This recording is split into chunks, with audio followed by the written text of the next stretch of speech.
मैंने WWE देखना बंद कर दिया और इससे पहले कि तुम सोचो इसके पीछे कोई लेम सा रीज़न होगा, लाइक मैं मैच्योर हो गया या फिर मुझे WWE अब जाके फेक लगने लगा, तो ऐसा कोई रीज़न नहीं है। बट इसके पीछे एक वजह है और वो है WWE का कॉर्पोरेट जैसा फील होना।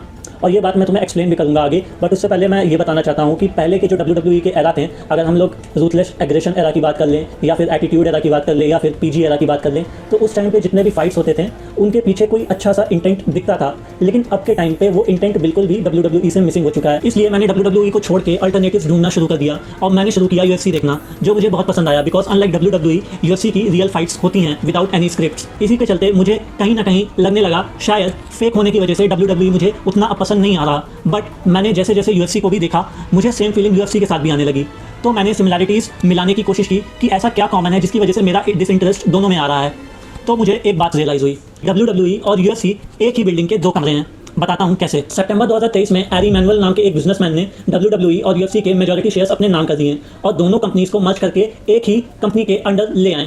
इस कंपनी का नाम उन्होंने रखा TTO ग्रुप होल्डिंग्स और खुद ही CEO बन गए।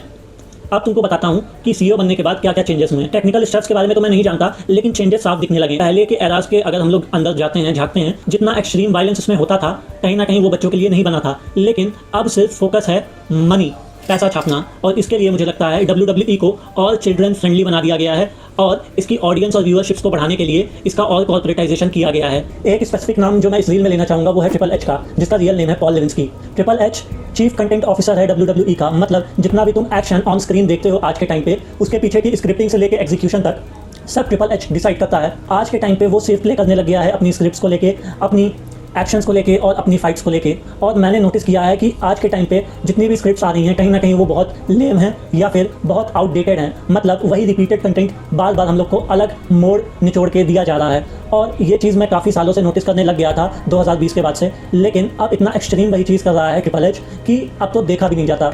और मैं इस बंदे को स्पेशल रीज़न मानता हूँ कि WWE की आज जो सिचुएशन है, इसका बहुत बड़ा हाथ है उस सिचुएशन तक लाने में। आखिरी में तुमको मैं दो अल्टरनेटिव्स दे रहा हूँ। एक है AEW, जो आज के टाइम पे बहुत बेटर कर रहा है unlike WWE, not in terms of money but in terms of wrestling. Because AEW में बहुत से ऐसे रेसलर्स जो पहले WWE में थे शिफ्ट हो चुके हैं।